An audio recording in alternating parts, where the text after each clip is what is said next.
കച്ചവടം നടത്താനുള്ള കോടിക്കണക്കിന് രൂപയുടെ അഴിമതി നടത്താനുള്ള അവസരമാക്കിയിട്ടാണ് ഗവൺമെൻറ് ശ്രമിക്കുമ്പോൾ പദ്ധതികൾ ആവിഷ്കരിച്ചുകൊണ്ടിരിക്കുന്നത്. UDF ഭരണകാലത്ത് നടന്നതുപോലെയുള്ള അവസാന വർഷത്തെ കടും വെട്ടാണ് സർക്കാർ നടത്തിക്കൊണ്ടിരിക്കുന്നത്. വളരെ വലിയ ആസൂത്രണമാണ് ഇക്കാര്യത്തിൽ ഗവൺമെൻറ് നടത്തിയത്.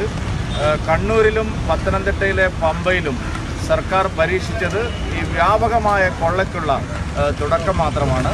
സംസ്ഥാനത്തെ എല്ലാ നദികളിൽ നിന്നും കോടിക്കണക്കിന് രൂപ വിലമതിക്കുന്ന മണൽ വാരി സ്വകാര്യ മേഖലയ്ക്ക് മറിച്ചു വിൽക്കാനുള്ള വളരെ ആസൂത്രിതമായ നീക്കമാണ് സർക്കാർ നടത്തിയത്. സംസ്ഥാന സർക്കാരിൽ നിന്ന് ഇപ്പോൾ ഈ അടുത്ത കാലത്ത് വിരമിച്ച ഒരു ഉദ്യോഗസ്ഥനെ റിവർ മാനേജ്മെൻറ്റ് കമ്മിറ്റിയുടെ തലവനാക്കി സംസ്ഥാനം മുഴുവൻ ഈ കൊള്ള നടത്താനാണ് ശരിക്കും പിണറായി വിജയൻ ശ്രമിച്ചത്. അത് പരാജയപ്പെട്ടത് ഞങ്ങളുടെ ശക്തമായിട്ടുള്ള ഇടപെടലിൻ്റെ ഫലമായിട്ടാണ്. കണ്ണൂരിലും പമ്പയിലും മണൽ കടത്ത് തടഞ്ഞത് BJP പ്രവർത്തകരാണ്. അവിടെ UDFും LDFും സംയുക്തമായി മണൽ കച്ചവടക്കാർക്കും മണൽ കൊള്ളക്കാർക്കും അനുകൂലമായിട്ടുള്ള നിലപാടാണ് സ്വീകരിച്ചത്. വലിയ കൊള്ളയാണ് സംസ്ഥാന ഗവൺമെൻറ് ഇക്കാര്യത്തിൽ ആസൂത്രണം ചെയ്തത്. വ്യാപകമായ വിതരണ നെറ്റ്വർക്ക് ഇക്കാര്യത്തിൽ, കച്ചവടക്കാരുടെ നെറ്റ്വർക്ക് ഇക്കാര്യത്തിൽ CPM നേതൃത്വം ഉണ്ടാക്കി.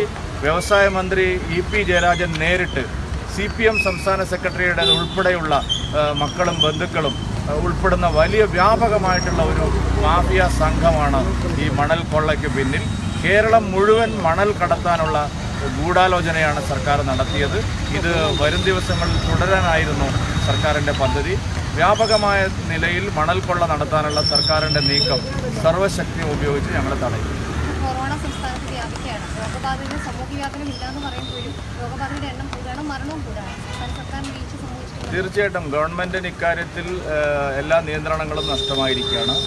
COVID-19 ഭീഷണി നേരിടുന്ന കാര്യത്തിൽ സംസ്ഥാന സർക്കാരിൻ്റെ മുൻകരുതലുകളെല്ലാം പാളിപ്പോയിരിക്കുന്നു. എല്ലാം പ്രചാരണങ്ങൾ മാത്രമാണ്. നടപടികളിലേക്ക് വരുമ്പോൾ കാര്യങ്ങളൊന്നും നടക്കുന്നില്ല. കോവിഡ് രോഗബാധിതരെ ചികിത്സിക്കാൻ അയച്ച പാലക്കാട് സർക്കാർ ആശുപത്രിയിൽ നിന്നുള്ള വാർത്തകൾ കഴിഞ്ഞ ദിവസം പുറത്തു വന്നിരുന്നു. രോഗികൾക്ക് കൃത്യസമയത്ത് ഭക്ഷണം പോലും കൊടുക്കാനുള്ള സൗകര്യം കോവിഡ് പരിശോധനാ കേന്ദ്രങ്ങളിൽ ഇല്ല എന്നുള്ള ഞെട്ടിപ്പിക്കുന്ന വാർത്തയാണ് രോഗികൾ തന്നെ പുറത്തുവിട്ടിരിക്കുന്നത്. സംസ്ഥാനത്ത് പലയിടത്തും സർക്കാർ മരണങ്ങളുടെ നിജസ്ഥിതി മറച്ചുവെക്കുന്നു. ഇവിടെ തിരുവനന്തപുരത്ത് ഒരു വൈദികൻ 45 ദിവസമായി ചികിത്സയിൽ കഴിയുന്ന, അപകടം പറ്റി ചികിത്സയിൽ കഴിയുന്ന ഒരു വൈദികനാണ് COVID-19 പോസിറ്റീവായത്. എങ്ങനെ COVID-19 പോസിറ്റീവായി എന്നുള്ളതിനെ സംബന്ധിച്ച്, ഉറവിടത്തെ സംബന്ധിച്ച് ഒരു വിവരവും ഗവൺമെൻറ്റിൻ്റെ കയ്യിലില്ല. മെഡിക്കൽ കോളേജിൽ ആ സമയത്ത് പോയ ആൾക്കാരും അതുമായി ബന്ധപ്പെട്ട് ആരോഗ്യ പ്രവർത്തകരൊക്കെ വലിയ ആശങ്കയിലാണ്. സംസ്ഥാന ഗവൺമെൻറ്റിൻ്റെ എല്ലാ കരുതലും പരാജയപ്പെട്ടിരിക്കുന്നു. വളരെ വലിയൊരു PR വർക്ക് മാത്രമാണ് യഥാർത്ഥത്തിൽ നടക്കുന്നത്. പക്ഷേ COVID-19 നേരിടുന്നതിനുള്ള ക്രിയാത്മകമായ നടപടികളിൽ വലിയ വീഴ്ചയുണ്ടായിരിക്കും.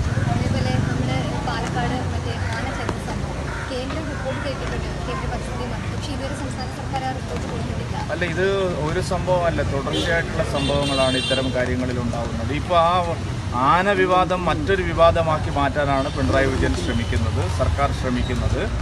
ആനയെ കൊലപ്പെടുത്തിയ സംഭവം തേച്ചുമാച്ച് കളയാനാണ് സർക്കാർ വേറെ വിവാദങ്ങളിലേക്ക് പോകുന്നതിന് കാരണം.